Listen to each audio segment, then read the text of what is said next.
Samuel, no Dia Internacional da Mulher, hoje viralizou nas redes sociais uma fala de Frei Gilson, em que ele afirma que a mulher nasceu para auxiliar o homem.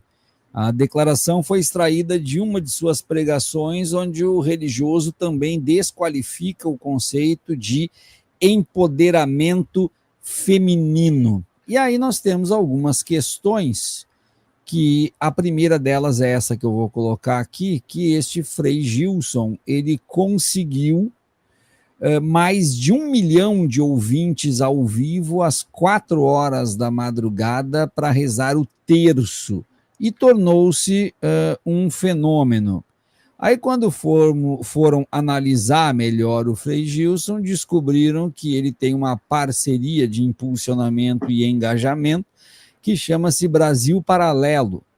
E aí, quando foram pesquisar um pouco mais o Frei Gilson, se depararam com o relatório da Polícia Federal. E no relatório da Polícia Federal consta a análise dos dados armazenados no serviço de nuvem da Apple, utilizado por José Eduardo, identificou no dia 3 de novembro de 2023, logo após o término das eleições presidenciais, o investigado encaminhou uma mensagem pelo aplicativo WhatsApp ao contato Frei Gilson, vinculado ao terminal telefônico tal ao qual pertence a Gilson da Silva Pupo Azevedo. A mensagem tratava-se da oração do golpe, oração ao golpe, em que José Eduardo solicita que todos os brasileiros católicos e evangélicos incluam em suas orações os nomes dos ministros da Defesa e de outros 16 generais 4 estrelas, pedindo para que Deus lhes dê a coragem de salvar o Brasil, lhes ajude a vencer a covardia e os estimule a agir com consciência histórica e não apenas como funcionários públicos de farda. A mensagem demonstra que José Eduardo, logo após a derrota de Jair Bolsonaro nas eleições presidenciais, já disseminava a ideia de um golpe de Estado apoiado pelas Forças Armadas, para manter o então presidente no poder e impedir a posse do governo eleito. Em outra mensagem, evidenciando a ilicitude do conteúdo, José Eduardo pede que Frei Gilson repasse a mensagem apenas para pessoas de estrita confiança. Então o cara bota mais de 1 milhão de pessoas de madrugada para ouvir a oração dele, o cara tem parceria com a Brasil Paralelo, o cara viraliza dizendo que é contra o empoderamento e que mulher nasceu para auxiliar o homem, e o cara está no relatório da Polícia Federal como o autor da oração ao golpe ou receptor da oração ao golpe. Os cristãos, sejam eles católicos fervorosos ou evangélicos, estão mais envolvidos com isso do que nós imaginávamos, Samuel? Viaro, eu sei que a tua pergunta para mim, e é bom que a gente faça esse disclaimer, né? Porque muitos podem não saber que eu e Viaro temos uma vida aí na teologia, na igreja evangélica, no cristianismo. Então eu sei que a tua pergunta caminha por aí. E eu vou aproveitá-la, antes de ir direto na resposta dela, falar aqui com a nossa... Ô Samuel, seria a quantidade de gatos alguma coisa a ver com a nossa predileção pelas questões teológicas? Não sei. Não consigo ver a relação. Mas eu queria falar com a Giovana Fonseca, que está aqui no chat. Ela colocou assim, direito de trabalhar com o corpo, entre aspas, né? Foi uma fala minha. Isso é romantizar a prostituição.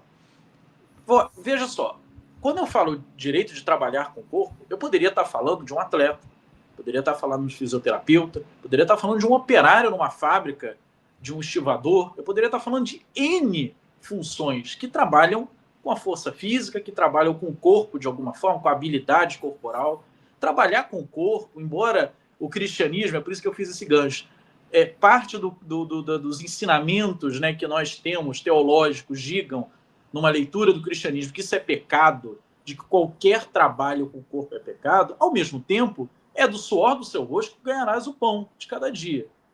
Né? Então, com respeito a todos os cristãos que nos assistem aqui, quer trabalho que sue mais do que o trabalho sexual? Ora, gente, na boa, sem moralismo falso aqui, ninguém precisa ir no prostíbulo, ninguém precisa gostar de prostituição, ninguém precisa gostar nem de sexo. Mas se você vai querer agora impor a sua vontade, o seu desejo, a sua moral, sobre a forma como o outro vai ganhar, outras duas pessoas livremente vão se relacionar sexualmente, financeiramente intermediadas ou não, boa. Isso é moralismo puro, puro. Tem direito de você ser moralista e querer implantar para a sua família, para o seu convívio, essa moral, claro, mas não tente impor isso aos demais, porque isso aí é um flerte direto com o fascismo. Tentar impor aos outros as regras que você quer para a sua vida pessoal, na boa.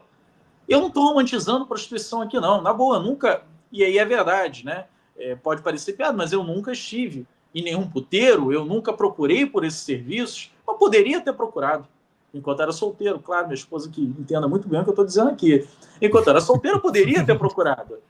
Mas qual é o crime disso? É puramente um moralismo, uma idiotice.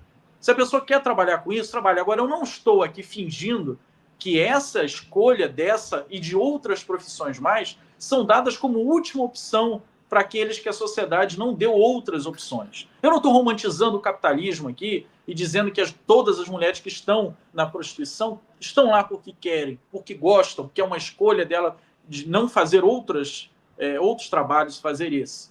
Mas nós não podemos criminalizar o trabalho, né, sexual como se ele fosse o culpado pelos crimes que o capitalismo impõe. Combata-se o capitalismo, combata-se os atravessadores, aqueles que extraem mais valia desse trabalho sexual. Foi o que eu falei na minha frase anterior. Então, não tem romantização da prostituição.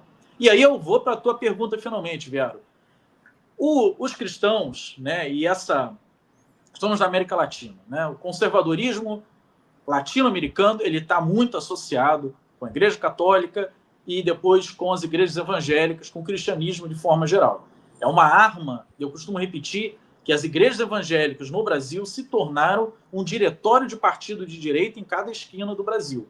É trabalho de base feito todos os dias, de segunda a domingo. Todos os dias você tem uma reunião de um diretório, de uma célula, de um partido de direita, repetindo toda aquela retórica que deságua num pedido implícito ou explícito: vote na direita, escolha o candidato tal, o nosso capitão. Eu mesmo, uma história de vida dentro da igreja, para mim chegou a gota d'água em 2019, quando o pastor da comunidade onde eu estava frequentando, e eu já tinha N diferenças políticas com vários deles ali, inclusive com o pastor, mas convivia. Quando ele fez uma oração, no meio da oração, eu de olhos fechados, participando da oração, e ele pede para que Deus ajude nas queimadas, para que as queimadas aumentem. Lembra aquela crise das queimadas, que tinha Sim. queimada na Amazônia, queimada em tudo que era lugar? Ele falou, é importante que queime mais, para poder abrir espaço para o agronegócio, para combater essa ideia dos comunistas. Ali, para mim, foi o limite. Assim, eu abri o olho na hora e falei, o que eu estou fazendo aqui? Não há comunhão nenhuma entre eu e isso que está sendo dito. Então, é verdade, infelizmente é verdade. As nossas frentes de militância dentro da igreja praticamente se dissiparam. Dentro da Igreja Católica, as comunidades eclesiais não tem mais aquela relação, não existe mais a relação da esquerda no dia a dia dentro das igrejas, disputando pelos conceitos de solidariedade, de amor ao próximo, de justiça. Isso tudo foi abominado, deixado de lado pela ideia individualista da vitória, do ganhar, do nós contra eles, do dominionismo, de que é preciso que nós submetamos todas as esferas da vida comum, da vida social, à nossa ideologia religiosa. Isso é que dominou as igrejas evangélicas no Brasil de um bom tempo para cá. E, infelizmente, as igrejas católicas também não estão tão longe assim. Aqui no Rio de Janeiro, o conservadorismo que comanda o Estado do Rio de Janeiro hoje, ele é todo católico. Isso é pouco falado, mas do governador até vários secretários são todos, e deputados estaduais, os mais destacados aqui no Rio de Janeiro, já de pelo menos 2018 para cá, são todos da Igreja Católica. Todos eles rezam a cartilha do catolicismo ultraconservador. Pior do que isso, né, Samuel? Porque são católicos carismáticos, né? O que é bem pior. Eles são de uma ala católica alinhada com o neopentecostalismo ou com a teologia da prosperidade, né? O Cláudio Castro era cantor de uma igreja carismática. Eu moro ao final da minha rua aqui, tem uma igreja, em que frequenta um deputado estadual e um conselheiro do Tribunal de Contas. Os dois são irmãos e frequenta aqui no final da rua a igreja. Eu já fui uma vez nessa igreja lá, até para ver como é que era e tal. Eu gosto de templos, arquitetura, enfim, eu me interesso muito por isso. Mas não tem nem como eu pensar em frequentar ocasionalmente ali, porque eles estão ali todo domingo. É tomado, e aí é uma coisa que nós nos sentimos expelidos para fora desse espaço cada vez mais, e esses espaços se tornam cada vez mais ambientes de reforço dessa ideologia conservadora e, para mim, na verdade, pior, liberal, que é essa ideia do individualismo, porque é um amálgama, né, Viara, que tem aqui, na teologia da prosperidade, esse amálgama do conservadorismo, do anticomunismo, com a ideia neoliberal do individualismo, da solução individual, e que se não tem solução individual, não é a teoria econômica que está errado, não, é que você não teve fé. Você não foi honrado porque você não teve a fé suficiente. A culpa é sempre sua, não tem jeito. Se der certo, mérito teu, porque você conseguiu. Se der errado, demérito teu, porque você não teve fé suficiente. Nunca o problema... É o tipo de coisa que a ciência não admite, porque não é falseável. Não tem como dar errado. Se der errado, a culpa não é da teoria. Se der certo, aí sim é vitória da teoria. Pô, aí é mole, né? Aí é fácil. Infelizmente, a direita no Brasil tomou de tal forma, sabe, os nossos ambientes, e aí eu falo com o Viário diretamente, Pedro, vou te deixar de lado um pouquinho. Tomou os nossos espaços, onde nós construímos boa parte da nossa formação, e que tem eu tenho um grande afeto ainda. Eu ainda frequento, eu levo minha avó na igreja, ela, enfim, está com 94 anos, uma vida de missionária dentro da igreja, não tem como ela se afastar disso. E não tem como eu não permanecer ligado a essas pessoas de alguma forma. Tem muitas pessoas maravilhosas ali. Claro. E eu fico torcendo para que esse momento, sabe, funesto do país passe e eu consiga de novo dialogar, que eu encontre um espaço para que, de novo, justiça e solidariedade sejam a mensagem de Cristo. E não individualismo, indiferença, injustiça, todos esses índices que são negativos e que, estranhamente, eles conseguiram convencer a população de que isso é o cristianismo.